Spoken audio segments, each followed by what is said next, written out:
कल हमने देखा किस तरीके से चंचल अपनी बेटी मयूरी और अपने दामाद सिद्धार्थ के साथ सनशाइन अनाथालय पहुंच गई थी, जहां उसने कुछ टाइम बिताया था अपने बचपन के दिनों में। क्या अब अपने माँ बाप को ढूंढ पाएगी? देखेंगे आगे के एपिसोड में। चलिए आज के एपिसोड नंबर 38 में आपका हार्दिक स्वागत है। शुरू करते हैं कहानी। चंचल ने अनाथालय की पुरानी इमारत को देखा। 40 साल बीत चुके थे। उसने भावुक होकर कहा, सब कुछ बदल गया है बेटा। ये वैसा नहीं जैसा मेरी यादों में था। आगे से सिद्धार्थ ने उसे सहारा देकर कहा, कोई बात नहीं, मैंने पुराने डायरेक्टर करिश्मा को बुला लिया है, शायद वो कुछ बता सके। डायरेक्टर ने ऑफिस में 70 वर्षीय डायरेक्टर करिश्मा कुर्सी पर बैठी थी। चंचल उन्हें देखते ही भावुक हो गई, घुटनों के बल बैठ गई। उसने भावुक होकर कहा, डायरेक्टर, मैं चंचल हूँ, थर्ड क्लास वाली चंचल। उस बुजुर्ग महिला ने अपनी धुंधली आंखों से देखा। चंचल का सिर सहलाकर कहा, मुझे याद है, तुम तो वही चंचल हो। आगे से चंचल ने रोकर पूछा, डायरेक्टर, मैं अपने असली माता पिता को ढूंढना चाहती हूँ। क्या आपको याद है कि मैं यहाँ कैसे आई थी? उसकी बात सुनकर डायरेक्टर करिश्मा ने यादों पर जोर डाला। उन्होंने थोड़ा याद करके कहा, 40 साल पहले एक अधेड़ उम्र की महिला तुम्हें यहाँ लाई थी। उसने बताया कि तुम उसकी भाभी की 9वीं बेटी हो। तुम्हारे पिता को सिर्फ लड़के चाहिए थे, इसलिए उन्होंने तुम्हें बेचने का फैसला किया था। लेकिन उस महिला को तुम पर तरस आ गया और वो तुम्हें चुपके से यहाँ ले आई। उसकी बात सुनकर चंचल का चेहरा उतर गया। तो उसके पिता ने त्याग किया था क्योंकि वो एक लड़की थी। तभी डायरेक्टर ने उसको दिलासा देकर कहा, चंचल, उन बातों को भूल जाओ, तुम्हारी लाइफ अब खुशहाल है, ये काफी है। इसके बाद वहां से निकलने के पहले चंचल ने आखिरी उम्मीद से पूछा, डायरेक्टर, क्या मेरे पास कोई पहचान का चिन्ह था? आगे से डायरेक्टर ने हिलाकर जवाब देकर बोला, नहीं। यह सुनते ही चंचल निराश होकर बाहर निकल गई। बाहर सिद्धार्थ, नितेश और सुरभि उसका इंतजार कर रहे थे। चंचल का चेहरा देखकर वो समझ गए कि खबर अच्छी नहीं है। अंधेरा हो रहा था। तभी मयूरी ने सभी को सुझाव देकर कहा, रात हो गई है और यहाँ का वातावरण शांत है, पास एक मंदिर है, क्यों ना हम आज रात वहीं रुके। सबने सहमति जताई और मंदिर की तरफ चल पड़े। लेकिन कहानी अभी खत्म नहीं हुई थी। उसी डायरेक्टर ऑफिस में चंचल के जाने के कुछ देर बाद एक नया दृश्य उभरा। काले कपड़े पहने बॉडीगार्ड ने कमरों की घेर लिया और उनके बीच में खड़ी थी जानवी मारवा। जानवी की आंखों में खून उतर आया था। उसने डायरेक्टर करिश्मा के बच्चों को बंधक बना लिया था। उसने डायरेक्टर करिश्मा से चिल्लाकर पूछा, बुढ़िया, सच सच बता कि वो चंचल कौन है? आगे से डायरेक्टर करिश्मा कांपने लगी। उसने कांप कर कहा, मुझे उसका बैकग्राउंड नहीं पता। बस इतना पता है कि जब वो यहाँ आई थी तो वो फर्राटेदार इंग्लिश बोलती थी। उसके कपड़े अमीर घरानों वाले थे। उसने 8 साल की उम्र में रेड वाइन बनाई थी। उसकी बात सुनकर जानवी का दिल जोर से धड़का। उसके मन में उसने दोहराया, रेड वाइन 8 साल की उम्र में? यह सोचकर जानवी ने चीख कर पूछा, क्या क्या उसके पास कोई चीज थी? डायरेक्टर ने सिर हिलाकर कहा, हाँ हाँ। उसने कांपते हाथों से अपने जेब से एक चीज निकाल कर कहा, ये ताबीज था उसके पास। वो एक सोने का ताबीज था जिस पर लाल रंग से रश्मि लिखा था। ताबीज देखते ही जानवी के पैरों तले की जमीन खिसक गई। ये वही ताबीज था जो उसकी परदादी हमेशा अपने पास रखती थी और रोती थी। रश्मि काशीनाथ की खोई हुई बेटी थी। इसका मतलब मयूरी की माँ चंचल ही असली रश्मि है और मयूरी काशीनाथ मारवा की सगी नातिन और असली वारिस है। जानवी पागलपन में हंस पड़ी। जिस मयूरी को नीचा दिखा रही थी उसकी रगों में मारवा खानदान का सबसे शुद्ध खून बह रहा था। जानवी ने मन ही मन में डर के मारे सोचा, अगर दादाजी को पता चला तो हम सड़क पर आ जाएंगे। यह सोचकर जानवी ने तुरंत अपनी माँ उर्मिला को फोन लगाकर कहा, मम्मी, मयूरी ही असली वारिस है, लेकिन डायरेक्टर करिश्मा को मैंने डरा दिया। वो दादाजी से झूठ बोले कि रश्मि मर चुकी है। इधर जानवी अपनी चालें चल रही थी और वहीं उधर मंदिर के शांत वातावरण में मयूरी अपनी माँ को सांत्वना दे रही थी। उसने उसको दिलासा देकर कहा, माँ, जो हुआ उसे भूल जाओ, शायद वही भाग्य है। वहीं सुरभि ये देख रही थी। उसका मन भारी हो गया था। वो कमरे के बाहर निकल गई और मंदिर के गलियारे में टहलने लगी। उसका हाथ अपने पेट पर था। ये बच्चा भी बिना पापा के बड़ा होगा, ये सोचकर उसे अपराध बोध होने लगा था। तभी उसने देखा कि गलियारे में एक औरत चांदी की ज्वेलरी बेच रही थी। सुरभि की नजर एक चांदी के कंगन पर पड़ी। उसको देखते ही सुरभि ने कोमलता से पूछा, क्या ये अजन्मे बच्चे की सेफ्टी कर सकता है? उसकी बात सुनकर उस औरत ने मुस्कुरा कर कहा, देवी माँ अवश्य रक्षा करेंगी। उसकी बात सुनकर शोरबी ने कंगन खरीद लिया और आगे बढ़ गई। तभी उसने देखा सामने चेरी बेर का पेड़ था। एक औरत पेड़ से बेर तोड़ रही थी। शोरबी, जिसे प्रेगनेंसी के कारण खट्टा खाने की तलब हो रही थी, वो बेर देखकर ललचा गई। उसने उस औरत से पूछा, क्या मैं एक ले सकती हूँ? आगे से उस औरत ने चेतावनी देकर कहा, जरूर, लेकिन ये अभी कच्चे और खट्टे हैं। उसकी बात सुनकर सुरभि हल्के से मुस्कुरा दी, जिससे वो औरत तुरंत समझ गई कि सुरभि प्रेग्नेंट है। इसके बाद सुरभि ने एक ऊंची शाख पर लगे बेर तोड़ने की कोशिश की। वो पंजों के बल खड़ी होकर उछल रही थी, लेकिन उसका हाथ वहां तक नहीं पहुंच रहा था। दूर खड़ा नितेश ये सब देख रहा था। वो लड़की जो इंग्लैंड में अक्सर रास्ते भूल जाती थी, आज उतनी ही नासमझ लग रही थी। उसका ध्यान सुरभि की पतली कलाई पर गया, जहां वो नया चांदी का कंगन चमक रहा था। उसको देखते ही नितेश ने मन ही मन में सोचा, इसको ये कंगन किसने दिया? नितेश की आंखों में संदेह और जलन की आग भड़क उठी। वहीं सुरभि ने हार मानकर नीचे लटक रहा बेर तोड़ लिया। इसके बाद वो जैसे ही मुड़ी, नितेश से टकरा गई। नितेश की गहरी और नाराज आंखें उसे ही घूर रही थी। सुरभि घबरा गई। उसने उसके बगल में निकलने की कोशिश की, लेकिन नितेश ने उसकी कलाई पकड़ ली जिस पर वो कंगन था। सुरभि ने छटपटा कर कहा, ओह, दर्द हो रहा है नितेश, मुझे छोड़ो। लेकिन नितेश ने उसकी एक नहीं सुनी। वो उसे घसीट कर दो इमारतों के बीच अंधेरे कोने में ले गया। उसे दीवार से सटा दिया, जिससे सुरभि के हाथ में चेरी बेर गिरकर दूर लुढ़क गया। नितेश ने उसे दीवार से और अपने शरीर के बीच कैद करके पूछा, ये कंगन किसने दिया तुम्हें? बताओ मुझे। उसने सुरभि के गले पर अपना मुंह रखा और हल्का सा काट लिया, जैसे कोई जंगली जानवर अपने शिकार पर निशान छोड़ता है। उसकी इस हरकत से सुरभि ने सिसक कर कहा, मुझे मत काटो, दर्द हो रहा है। ये कहते हुए सुरभि रो पड़ी। लेकिन नितेश का पागलपन कम नहीं हुआ। उसने गुस्से में पूछा, क्या ये शुभम ने दिया है? आगे से सुरभि ने तुरंत सिर हिलाकर कहा, नहीं, मैंने इसे खुद खरीदा है, अभी अभी। ये कहकर वो सिसक रही थी। उसकी बात सुनकर नितेश रुका। उसने मन ही मन में कहा, उसने खुद खरीदा? उसे अपनी गलती का एहसास हुआ। उसने सुरभि को छोड़ दिया। सुरभि दीवार से सटी कांप रही थी और रो रही थी। वो अब अपनी दुबली हो गई थी और उसे छूने से भी डर लग रहा था, कहीं वो टूट ना जाए। उसको ऐसे रोता देखकर नितेश का दिल बैठ गया। उसने बेढंगे तरीके से उसके आंसू पोंछकर कहा, माफ करना, मैंने बस। तभी सुरभि उससे दूर हट गई। उसके स्पर्श से उसके जल रही थी। वो अपने बच्चे को लेकर डरी हुई थी।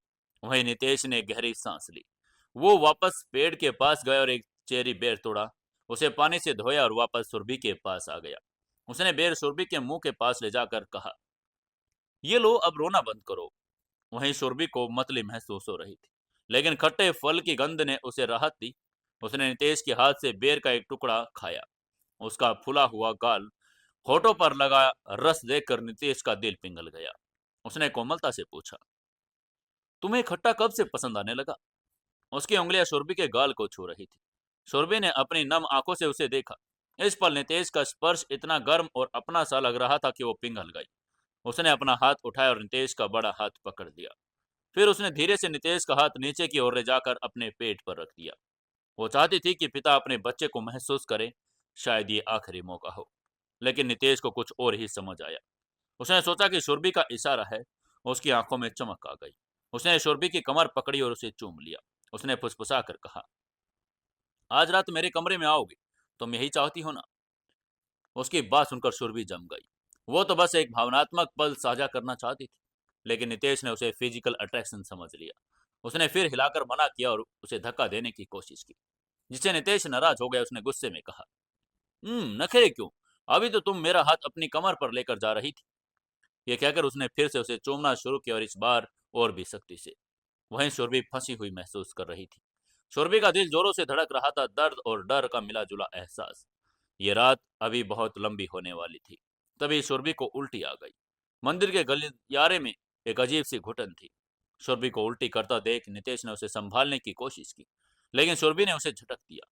तभी नितेश ने कड़वाहट में कहा, सुरभि, तुम मुझसे इतनी नफरत क्यों होती हो कि मेरे एक स्पर्श से तुम्हें उल्टी आ गई? आगे से सुरभि कुछ नहीं बोल पाई। कमजोरी और दर्द से उसकी आवाज छीन ली गई थी। जब वो कुछ नहीं बोली तो नितेश गुस्से में मुड़ा और हवा के झोंके की तरफ वहां से चले गया। वहीं सुरभि वहां लगे बेंच पर ढह गई। उसके मुंह से कड़वाहट थी, सिर्फ आंसुओं की नहीं बल्कि उस अधूरी कहानी की जिसे वो 6 साल से अपने दिल में संजोई बैठी थी। वो उसे प्यार करती थी, लेकिन वो शायद ये कभी नहीं जान पाएगा। अगली सुबह मयूरी जब सुरभि के कमरे में गई तो वो खाली था। सुरभि बिना बताए चली गई। तभी चंचल को जब ये पता चला तो वो चिंतित हो उठी। उसने चिंता भरे स्वर में कहा, अरे वो अकेले कहाँ गई होगी? सिद्धार्थ ने उसको जानकारी देकर कहा, सुरभि सुबह की बस से चली गई और नितेश, वो तो कल रात ही दिल्ली वापस चला गया। उसकी बात सुनकर चंचल ने अपना माथा पीट कर कहा, इन बच्चों को क्या हो गया है? तभी एक औरत वहां आई। उसने उन सभी को पास आकर बोला, साहब, मैडम, कल रात वो प्रेग्नेंट महिला अपना फोन मेरे पास भूल गई। उसने बच्चे की सिक्योरिटी के लिए एक चांदी का कंगन भी खरीदा था। उसकी बात सुनकर मयूरी, चंचल, सिद्धार्थ एक साथ चौंक कर बोले, क्या? प्रेग्नेंट? आगे से उस औरत ने पुष्टि करके कहा, जी हाँ, क्या आपको नहीं पता था? उसकी बात सुनकर मयूरी के पैरों तले की जमीन खिसक गई। शोर प्रेग्नेंट थी और नितेश वो उसको छोड़कर चला गया था। वहीं दूसरी तरफ सिद्धार्थ की आंखों में एक चमक थी। उसने तुरंत मयूरी की तरफ देखकर कहा, मयूरी, जल्दी फोन करो। अभी अगर देर हुई तो नितेश अपनी वाइफ और दोनों बच्चों को खो देगा। उसकी बात सुनकर मयूरी ने कांपते हाथों से नितेश को फोन लगाया। उसे गुस्सा आ रहा था, वो 33 साल का बूढ़ा डॉक्टर इतना बेवकूफ कैसे हो सकता है। वहीं उधर दिल्ली में नितेश अपनी कार में बैठा, थका हुआ, हताश। उसकी आंखों के सामने सुरभि का चेहरा घूम रहा था। कैसे वो रो रही थी और कैसे उसे उसने धक्का दिया। तभी उसका फोन बजा। फोन पर मयूरी का नाम चक रहा था। जैसे उसने फोन उठाया, मयूरी ने कहा, नितेश भाई, सुरभि दीदी दिल्ली पहुंच रही है। वो अमेरिका जा रही है। उसकी बात सुनकर नितेश ने कड़वाहट से हंसकर कहा, तो जाने दो, अब मेरा उससे कोई वास्ता नहीं। उसकी बात सुनकर दूसरी तरफ से मयूरी ने चिल्लाकर कहा, क्या आप बेवकूफ हो? क्या आपको पता भी है कि वो प्रेग्नेंट है? वो आपके बच्चे की मां बनने वाली है। उसकी बात सुनते ही गाड़ी में सन्नाटा छा गया। प्रेग्नेंट? कुछ ही देर ऐसे सोचने के बाद नितेश ने सीट से उछलकर कहा, झूठ मत बोलो, वो आईपीएल से लेती थी। तभी दूसरी तरफ से मयूरी ने तंज कसकर कहा, झूठ या सच ये अब आपके ऊपर है। कहीं आप ये न सोचते रह जाना कि बच्चा शुभम का है। उसकी बात सुनते ही नितेश ने फोन काटते और एक्सीलेटर पर पैर दबाया। उसकी पोर्श हवा से बातें करने लगी और उसे अब किसी कीमत पर सुरभि को रोकना ही था। वहीं उधर मयूरी और उसका परिवार वापस दिल्ली आ रहा था। रास्ते में एक मोड़ पर उनकी बेंटले गाड़ी एक लग्जरी सेडान से टकराते टकराते बची। सेडान में काशीनाथ और उसकी वाइफ थे। दादी घबराई हुई थी। उन्होंने कहा, मुझे कुछ बुरा एहसास हो रहा है। आगे से काशीनाथ ने उन्हें ढांढस बताकर कहा, हम जल्दी रश्मि को ढूंढ लेंगे। वहीं मयूरी और सिद्धार्थ काम पर चले गए, जबकि चंचल ने बस घर आ जाने का फैसला कर लिया था। वो घर जाने से पहले चंचल रास्ते में कुछ सामान खरीदने के लिए एक सुपरमार्केट में रुकी। किस्मत का खेल देखिए, उसी सुपरमार्केट के बाहर काशीनाथ की गाड़ी रुकी। वहीं दादी को ताजी हवा चाहिए थी। तभी उनकी नजर एक महिला की पीठ पर पड़ी जो सुपरमार्केट से निकल रही थी। उसको देखकर दादी का दिल जोर से धड़का।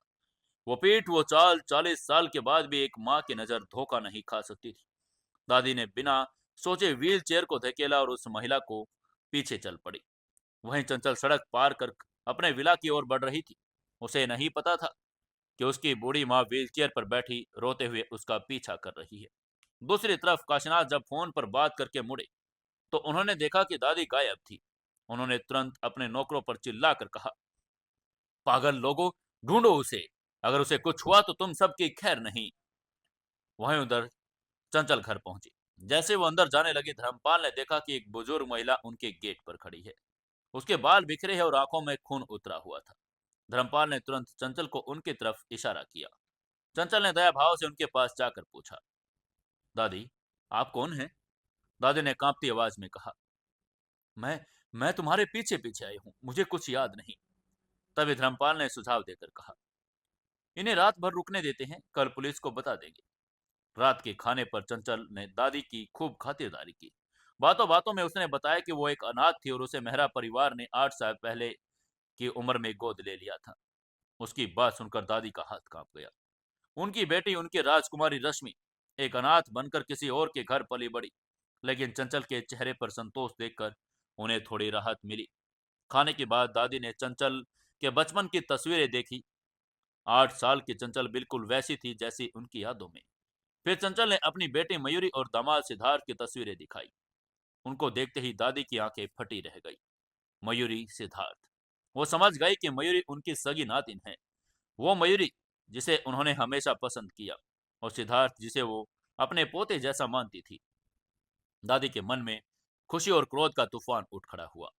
उनकी नातिन को जानवी, उनकी नकली वारिस और सारिका ने कितना सताया होगा। दादी ने मन ही मन में कसम खाकर कहा, चिंता मत करो, अब मैं आ गई हूँ। जो भी मेरी नातिन के रास्ते आएगा मैं उसे नहीं छोड़ूंगी। अब खेल पलटने वाला था। मारवा परिवार की असली वारिस घर लौट रही थी और जानवी की उल्टी गिनती शुरू हो चुकी थी। तभी दादी ने चंचल से पूछा, और हाँ, वो प्यारी सी गुलाबी कपड़ों वाला बच्चा कौन था जिसका नाम आरुष था? दादी की नजरें उन फरिश्ते पर टिकी थी।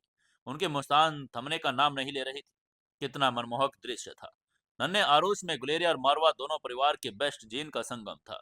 उनके पास जो कुछ भी था वो बेस्ट था। इसके बाद दादी ने चंचल की ओर देखा। उनकी धुंधली आंखों में अतीत की एक चमक थी। उन्होंने मुस्कुराकर कहा, चंचल, मैंने तुम्हारी बेटे के बारे में सुना। उसने कुछ दिन पहले मारवा कॉम्पिटिशन की रेड वाइन कॉम्पिटिशन में चैंपियनशिप की। उसे रेड वाइन में गहरी रुचि है। आगे से चंचल ने हंसकर जवाब देकर कहा, दादी, वो लड़की मयूरी बिल्कुल मेरे नक्शे कदम पर चल रही है। उसे रेड वाइन बनाने की मेरी प्रतिभा विरासत में मिली। कभी कभी तो मुझे मजाक में लगता है कि मेरे असली माता पिता शायद रेड वाइन बनाने वाले ही थे। उसकी बात सुनकर दादा दादी के मन में सहमति में सिर हिलाया और उसके होठों पर एक रहस्यमयी मुस्कान आ गई। उन्होंने मन ही मन में कहा, अजीब कोइंसिडेंस है रश्मि। तुम्हारे असली माता पिता ने न सिर्फ रेड वाइन बनाई, बल्कि उन्होंने एक वाइनरी की शुरुआत भी की थी। दादी का सीना गर्व से फूल गया। उनकी बेटी रश्मि ने भले ही 40 साल पहले उन्हें छोड़ दिया, लेकिन वाइन बनाने की उनकी पुश्तैनी प्रतिभा कम नहीं हुई। वो प्रतिभा अब उनकी नातिन और परनाती में भी जीवित है। रश्मि के पिता को हमेशा अफसोस रहा कि मारवा परिवार की वाइनरी का कोई उपयुक्त उत्तराधिकारी नहीं था, लेकिन अब सब ठीक था।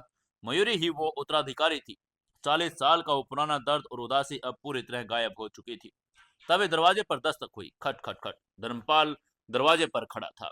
उसने अभी अभी किचन का काम निपटाया था और अंदर आते ही कहा, चंचल, अब बहुत देर हो गई, तुम जाकर गेस्ट रूम साफ कर दो, दादी को आराम करने दो। उसकी बात सुनते ही चंचल ने दादी की तरफ देखकर कहा, दादी, आपको असुविधा होगी, क्यों ना मैं आपके साथ चलूं? लेकिन दादी, जो बहुत समझदार थी, उसने धर्मपाल के बारे में भावों को तुरंत पढ़ लिया। उन्होंने हाथ हिलाकर मना करके कहा, मुझे इसकी जरूरत नहीं, मैं तुम्हारे पति को नाराज नहीं कर सकती। उसकी बात सुनकर धर्मपाल थोड़ा झेप गया। उसने सिर खुजलाकर कहा, दादी, चंचल कल रात अनाथालय गई थी। मुझे उसे बस कुछ जरूरी बात करनी है। उसकी बात सुनकर दादी मन ही मन मुस्कुराई। वो जानती थी कि असली बात क्या है। उसने दुनिया के वाइन बादशाह काशनाथ की इकलौती बेटे से शादी की। दादी ने समझदारी दिखाकर कहा, ठीक है, अब और समझाने की जरूरत नहीं, मुझे सब समझ आ गया। ये कहकर वो मुस्कुराकर गेस्ट रूम की तरफ चल पड़ी। इसी समय उधर दिल्ली के एयरपोर्ट पर शूरवी मेन लॉबी में खड़ी थी। तभी उसके कानों में अनाउंसमेंट गूंजी, सभी यात्री ध्यान दें, अमेरिका जाने वाली फ्लाइट T21 में बोर्डिंग शुरू हो चुकी है। अनाउंसमेंट सुनते ही शूरवी सीधी खड़ी हो गई। उसने पलटकर आखिरी बार विशाल हॉल में देखा। उसके दिल में एक उम्मीद थी कि शायद वो आएगा, लेकिन वो नहीं आया। शूरवी का दिल टूट गया। उसने बुदबुदा कर कहा, अलविदा दिल्ली। उसने सोच लिया था कि वो दोबारा वापस नहीं आएगी। इसके बाद वो कस्टम की तरफ मुड़ी ही थी कि एक आवाज ने उसे रोक लिया। किसी ने चिल्लाकर आवाज दी, सुरभि। उसकी आवाज सुनते ही सुरभि ठिठक गई। एक पल में उसकी आंखों में खुशी की चमक आई, लेकिन उस आदमी का चेहरा देखकर वो तुरंत फीकी पड़ गई। ये वो नहीं था जिसका वो इंतजार कर रही थी। ये शुभम था। शुभम अपना सामान उसके पास लेकर आया। उसने सुरभि की आंखों में देखकर कहा, सुरभि, मैं तुम्हें अकेले नहीं जाने दूंगा, मैं तुम्हारे साथ अमेरिका चलूंगा। उसकी बात सुनकर सुरभि के माथे पर शिकन आ गई। उसने नाराजगी भरे स्वर में कहा, शुभम, मैंने कहा था ना, मेरे पीछे अपना समय बर्बाद मत करो। तुम खत्री परिवार के वारिस हो। मैं तुम्हें एक्सेप्ट नहीं कर सकती, मुझे जाने दो। लेकिन शुभम ने उसकी बात को इग्नोर कर दिया। उसने गले लगने के बाद आगे बढ़कर कहा, सुरभि, तुम कितनी पतली हो गई हो, तुम प्रेग्नेंट हो। मैं तुम्हें इस हालात में अकेले कैसे छोड़ सकता हूँ?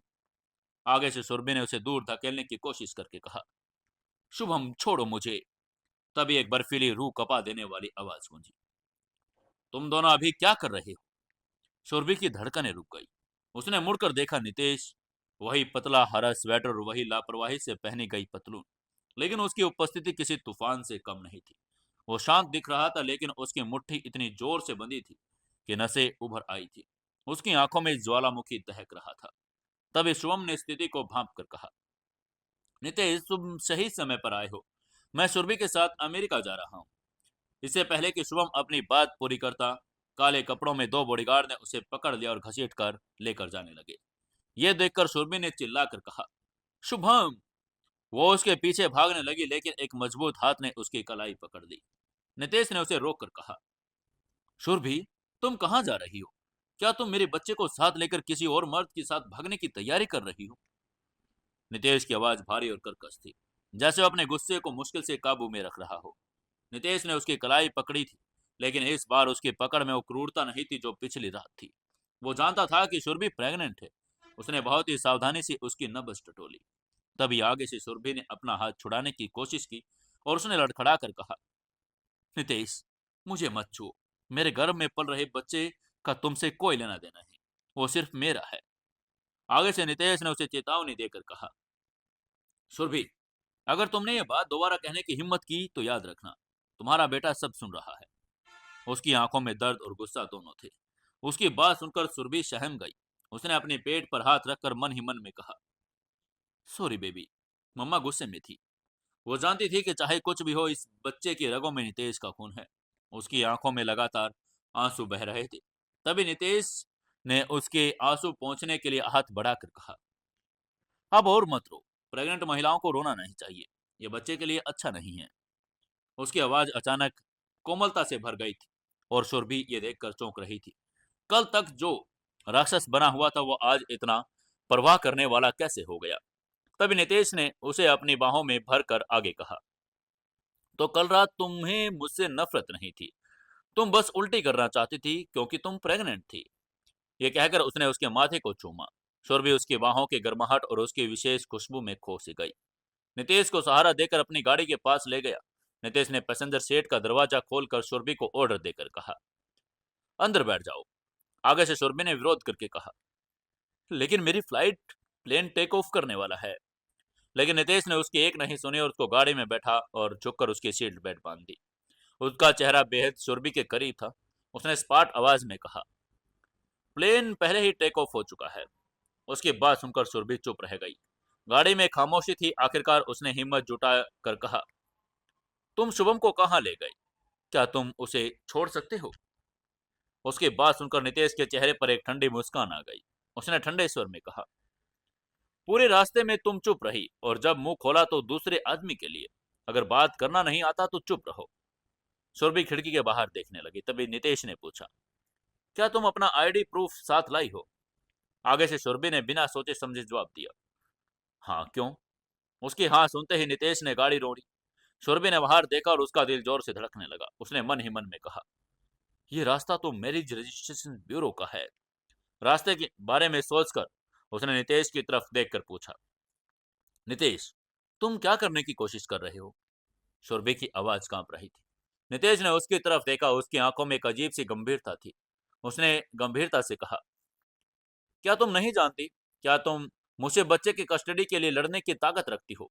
यदि नहीं, तो मेरे बेटे को एक पूरा परिवार दो। उसके बच्चे को माँ की जरूरत है और नितेश को एक वाइफ की। वहीं उसकी बात सुनकर सुरभि अवाक रह गई। क्या वो सचमुच उसे शादी कर रहा है? वही आदमी जिसने कहा था कि वो उसे ऊब चुका है। लेकिन इससे पहले को कुछ सोच पाती, नितेश उसका हाथ पकड़कर ब्यूरो के अंदर ले गया। जब वो बाहर निकले तो उनके हाथों में दो लाल पुस्तिकाएं थी। ये मैरिज सर्टिफिकेट थी। अब वो हस्बैंड वाइफ थे और इसके बाद नितेश के अपार्टमेंट पर पहुंचे। नितेश ने उनका सामान बेडरूम में रखा और खुद उसे खोलने लगा। तभी सुरभि झिझक कर आगे बोली, नहीं, मैं खुद कर लूंगी। जैसे उसने बैग खोला, उसमें कुछ फैंसी लेस और अंडरगारमेंट बाहर आ गई। नितेश की नजर उन पर पड़ी। सुरभि का चेहरा शर्म से लाल हो गया और उसने जल्दी से उन्हें छिपाने की कोशिश की। वो उन्हें दराज में छिपा रही थी। उसे अपनी पीठ पर नितेश सीने की गर्माहट महसूस हुई। उसने अपने कान के पास उसने फसफसा कर कहा, तुम इस तरह के कपड़े कम पहने थे। अब तुम प्रेग्नेंट हो, तुम्हें आरामदायक सूती अंडरगारमेंट्स पहनने होंगे। और वैसे भी। नितेश थोड़ा रुका और उसने गहरी सांस लेकर कहा, अगर तुम इन्हें पहनोगी तो मैं खुद पर काबू नहीं रख पाऊंगा। हमारे बेटे के जन्म तक इन्हें महत पहनना। उसकी बात सुनकर सुरभि का पूरा चेहरा टमाटर की तरह लाल हो गया। उसने मन ही मन में कहा कि आदमी इतनी बेशर्मी से बातें कैसे कर सकता है। उसके बाद वो सामान सेट करने लगी और नितेश नीचे चला गया। सामान की सेटिंग करने के बाद जब सुरभि नीचे आई तो देखा नितेश किचन में था और वो सूप बना रहा था। साथ ही एक क्रिस्टल बाउल में दही तैयार कर रहा था। हरे स्वेटर में एकाग्रता में काम करता हुआ वो दुनिया का सबसे आकर्षक मर्द लग रहा था। सुरभि उसे एकटक देखती रही। सारी थकावट, सारे झगड़े एक पल में धुंधले पड़ गई। नितेश ने बिना मुड़े ही महसूस कर लिया कि वो वहां है। उसने मुस्कुराकर कहा, आओ हाथ धो लो, खाना तैयार है। सुरभि सिंह के पास गई। नितेश अभी वहीं पर खड़ा था। जगह कम थी और सुरभि का हाथ उसने स्वेटर से छुआ। वो नर्वस थी। उसने नल खोला लेकिन अभी आस्तीन ऊपर करना भूल गई। अचानक नितेश का बड़ा हाथ उसकी कमर पर आया और उसने अपने करीब खींचकर कहा, अब तुम्हारी उम्र कितनी है, हाथ धोते समय भी आस्तीन गीली कर लेती हो। उसकी आवाज में हंसी जिससे सुरभि शर्मिंदा हो गई। नितेश ने धीरे से बड़े प्यार से उसकी आस्तीन को मोड़कर ऊपर किया। फिर उसने साबुन लिया और अपने बड़े हाथों से सुरभि के छोटे हाथों को लेकर उन्हें धोने लगा। उसका ये प्यार केयर देखकर सुरभि का दिल पिघल रहा था। वो बस उसके सीने से लगी खड़ी रही। तभी नितेश ने उसके कान के पास छुकर कोमलता से कहा, खाना खाने से पहले थोड़ा फल खा लो। तुम्हें खट्टी चीजें पसंद नहीं है ना? मैंने तुम्हारे लिए दही की खीर बनाई है, ये स्वादिष्ट होगी, चख कर देखो। आगे से सुरभि ने आंखें मूंद ली। ये वही नितेश था जिसने उसे प्यार किया था और अब वो उसका हस्बैंड था। इसके बाद सुरभि की नजर क्रिस्टल की प्लेट पर टिकी थी। दही के हलवे पर सजी लाल चेरी और स्ट्रॉबेरी किसी चित्रकारी जैसी लग रही थी। देखने में खट्टा मीठा और स्वादिष्ट, लेकिन सुरभि का हाथ नहीं बढ़ा। वो चेरी उस लाल रंग के रेड वाइन कॉम्पिटिशन की याद दिला रही थी। उस रात नितेश के कई शब्द, वो अधिकार, वो उत्तेजना, सब कुछ किसी फिल्म की तरह उसकी आंखों के सामने घूम गया। तभी उसने होठों पर कुछ ठंडा महसूस किया। नितेश ने अपनी लंबी उंगलियों से उसे एक चेरी उठा कर दी और उसे खिलाने के लिए आगे बढ़ा दिया। उसने शांत स्वर में कहा, मुंह खोलो। लेकिन उसमें एक ऐसा ऑर्डर था जिसे टाला नहीं जा सकता था। सुरभि का चेहरा लाल हो गया। वह अभी भी उसकी बाहों के घेरे में थी और उसने चुपचाप मुंह खोला और चेरी खा ली। इसके बाद नितेश ने उसे दही से सने होठों को एकदम देखकर पूछा, कैसा टेस्ट है? आगे से सुरभि ने सिर हिलाकर कहा, अच्छा है। और ये बिल्कुल सच था। नितेश के हाथ में जादू था, चाहे वो सर्जरी हो या किचन।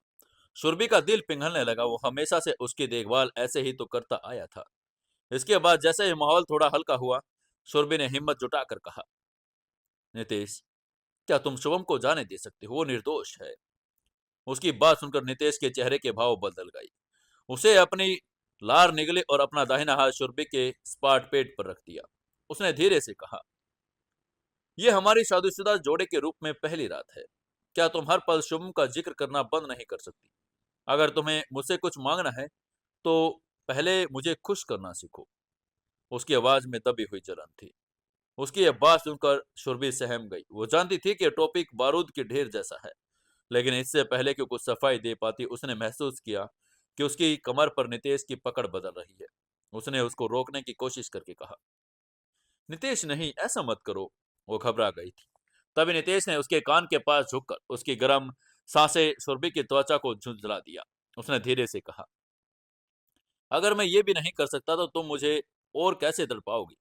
सुरभि, क्या तुम्हें पता है शादी का मतलब क्या होता है? तुम मेरी हो, पूरी तरह से मेरी। उसकी बात सुनकर सुरभि कांप उठी। उसका संघर्ष जैसे जैसे बढ़ रहा था, नितेश की पकड़ और मजबूत होती जा रही थी। अंततः वो उसकी बाहों में शिथिल हो पड़ी। उसकी आंखों में उसने बंद कर लिया। उसकी पलकें भय और शर्म से फड़फड़ा रही थी। उसकी यह समर्पण की मुद्रा देखकर नितेश का गुस्सा पिघल गया। उसने मुस्कुराकर कहा, ठीक है, अगर तुम मेरे साथ वफादारी से रहोगी तो मैं शुभम को छोड़ दूंगा। लेकिन याद रखना, ये आखिरी मौका है। अगर तुमने मेरे बेटे को लेकर भागने की कोशिश की तो मैं तुम दोनों में से किसी को नहीं छोड़ूंगा। ये एक चेतावनी थी, लेकिन सुरभि ने राहत की सांस ली। उसने सिर हिलाकर कहा कि कहीं नहीं जाएगी। तभी नितेश ने उसे उठाया और खिड़की के पास ले जाकर बोला, बाहर देखो। सुरभि ने नजरें उठाई और अवाक रह गई।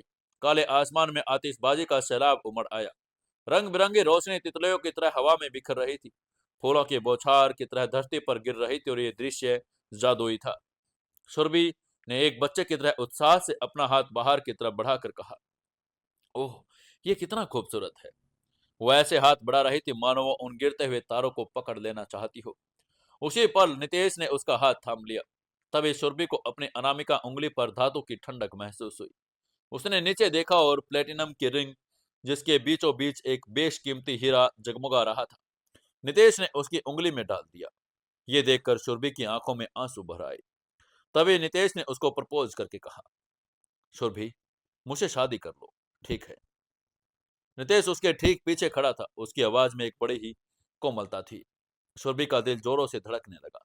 आतिशबाजी, ये रिंग और उसका ये सीधा सा प्रपोज, क्या उसके इस इनकार के अलावा कोई वजह थी?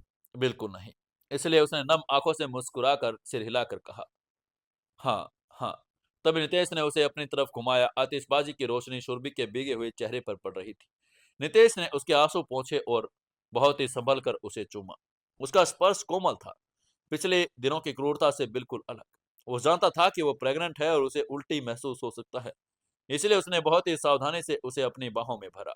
उसने सुरभि के माथे पर अपना माथा टिका कर कहा, अगर असहज लगे तो बता देना। यह सफर हम दोनों के लिए मुश्किल होगा, लेकिन हम इसे साथ मिलकर तय करेंगे। उसका रात का खाना किसी उत्सव से कम नहीं था। नितेश ने 3 स्पेशल डिशेज और सूप बनवाया। उन्होंने सब कुछ सुरभि की हेल्थ और पसंद पे ध्यान में रखकर बनाया था। खाना खाने के बाद जब सुरभि ने बर्तन धोने की पेशकश की तो नितेश ने मना कर दिया। उसने मुस्कुराकर कहा, जाओ और नहा लो। इसके बाद सुरभि बाथरूम में गई, लेकिन उसका दिल जोरों से धड़क रहा था। सुहागरात के विचार से उसकी घबराहट हो रही थी। वो जानबूझकर देर तक आईने के सामने खड़े रही। जब वो बाहर निकली तो उसने देखा नितेश पहले ही दूसरे बाथरूम से नहाकर आ चुका था। वो गहरे नीले रेशमी बाथरूम में बड़ा आकर्षक लग रहा था।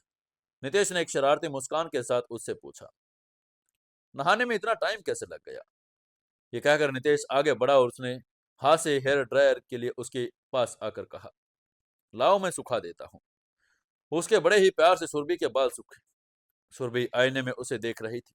वो एकाग्र और शांत था। बाल सुखाने के बाद नितेश ने उसे अचानक अपनी गोद में उठा लिया। सुरभि के मुंह से चीख निकल गई। उसकी ये बात सुनकर नितेश हंसा और उसने उसे लाल चादर वाले बिस्तर पर लेटा दिया। सुरभि घबराहट में तुरंत चादर के नीचे घुस गई, किनारे की तरफ खिसक गई। इसके बाद नितेश ने बत्ती बुझाई और बगल में लेट गया। उसने सुरभि को अपनी तरफ खींचा।